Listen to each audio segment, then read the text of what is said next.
Hello my dear friends. आपके अपने YouTube channel Global Science IQ में आप सभी लोगों का मैं हार्दिक स्वागत करती हूँ। मैं दीक्षा यादव आज आपके लिए केमिस्ट्री की वीडियो नंबर 28 लेकर के आई है, जिसमें आज हम आपको प्रीवियस ईयर पूछे हुए टॉप 15 एमसीक्यू कराने वाले हैं। तो ये वीडियो उन बच्चों के लिए मोस्ट इम्पॉर्टेंट है जो बच्चे 7 जनवरी 2021 को सीपी नेट एग्जाम देने वाले हैं। तो आप सभी लोग वीडियो को अंत तक देखना, ध्यान से देखना। यदि आपको मेरी वीडियो पसंद आए तो प्लीज़ इसे लाइक एंड दोस्तों के साथ शेयर जरूर करें। यदि अभी तक आपने मेरे चैनल को सब्सक्राइब नहीं किया है तो इसे सब्सक्राइब करके बेल आइकन को प्रेस ऑल पर क्लिक कर लें, जिससे कि हम जो भी वीडियो डालें आपके पास नोटिफिकेशन सबसे पहले पहुंच जाए। तो फिर टाइम ना वेस्ट करते हुए देखते आज का क्वेश्चन नंबर फर्स्ट क्या है। वीडियो को बिल्कुल भी स्किप मत करना, क्योंकि सभी प्रीवियस ईयर पूछे हुए क्वेश्चन से, जैसा कि आप देख सकते हो फर्स्ट क्वेश्चन नीट 2016 का पूछा हुआ क्वेश्चन है। ठीक है, लिखा हुआ है क्वेश्चन कि कॉपर को सांद्र HNO3 के साथ गर्म करने पर बनता है। जब कॉपर को सांद्र नाइट्रिक अम्ल के साथ गर्म किया जाता है तब किस उत्पाद का निर्माण होता है। तो देखो यहाँ पर जो उत्पाद के रूप में प्राप्त होगा वो होगा कॉपर नाइट्रेट, नाइट्रोजन डाइऑक्साइड तथा जल। ठीक है, देखो एक पॉइंट बारीक से समझना इस क्वेश्चन को, क्योंकि ओनली एक पॉइंट यदि आपने ना समझ पाया तो आपका क्वेश्चन ये गलत हो सकता है। क्यों हो सकता है हम रीजन बताएंगे।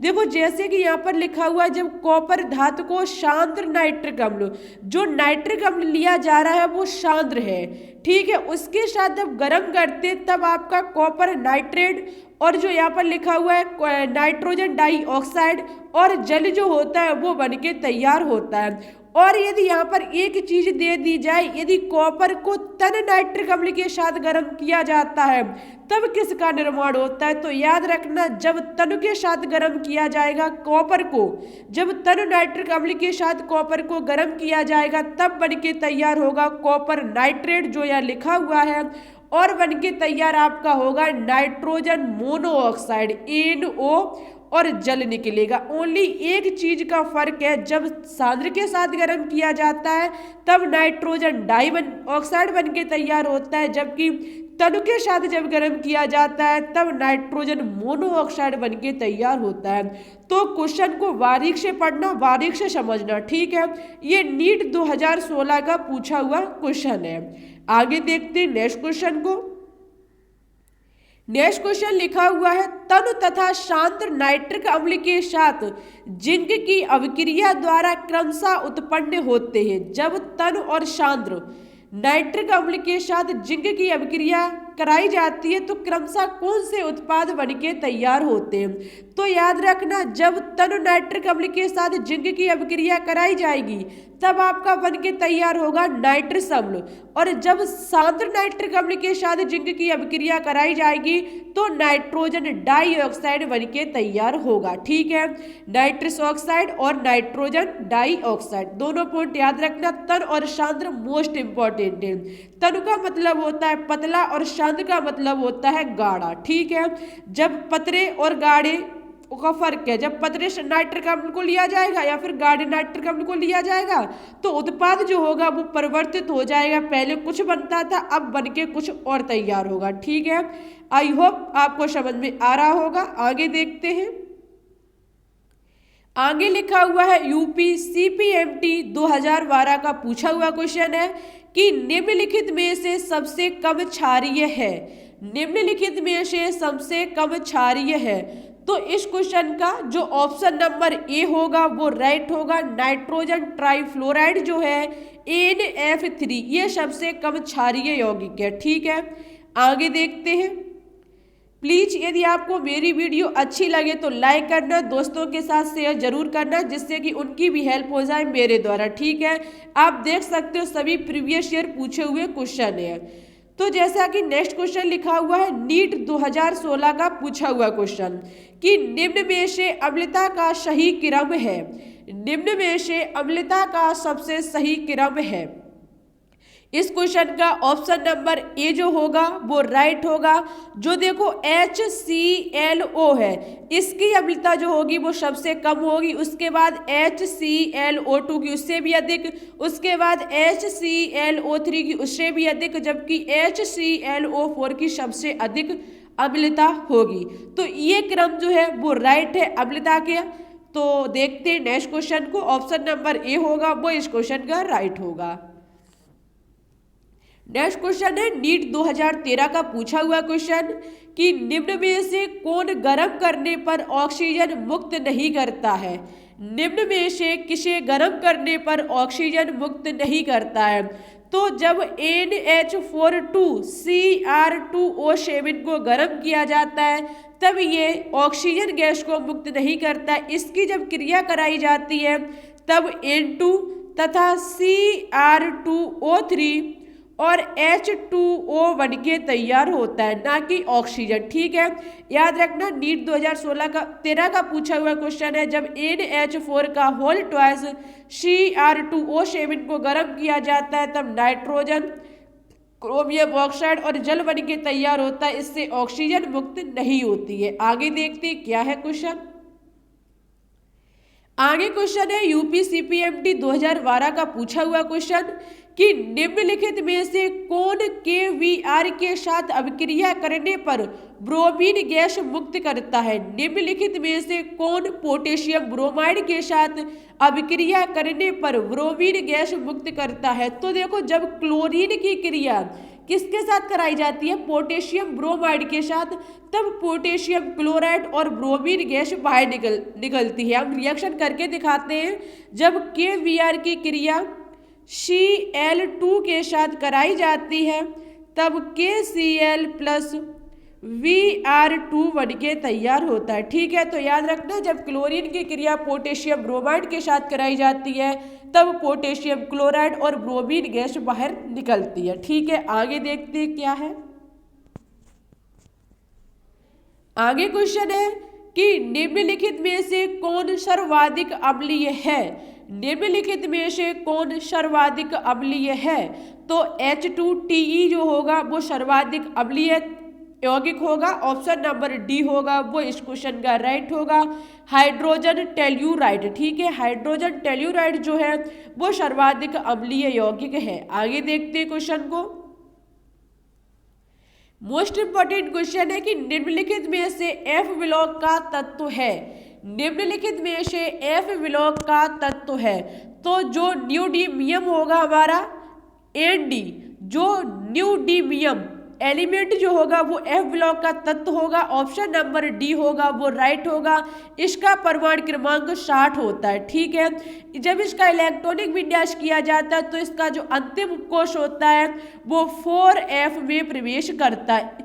देखो किसी भी एलिमेंट का पता करते हैं कि कौन से ब्लॉक में है। जब इलेक्ट्रॉनिक विन्यास करते हैं तब उसका अंतिम इलेक्ट्रॉन जिस उपकोष में प्रवेश कर जाए वो उसी उपकोष का एलिमेंट कहा जाता है। कहने का मतलब है जैसे कि इलेक्ट्रॉनिक विन्यास करते समय उसका अंतिम इलेक्ट्रॉन P उपकोष में प्रवेश कर गया तो वो हमारा P ब्लॉक का एलिमेंट कहा जाएगा। F में कर गया तो F का कहा जाएगा, S में कर गया तो S का, और D में कर गया तो D का। लेकिन एक अपवाद स्वरूप जो एलिमेंट है जिसे आप जानते भी होंगे, हीलियम। हीलियम का इलेक्ट्रॉनिक विन्यास 1s2 होता है।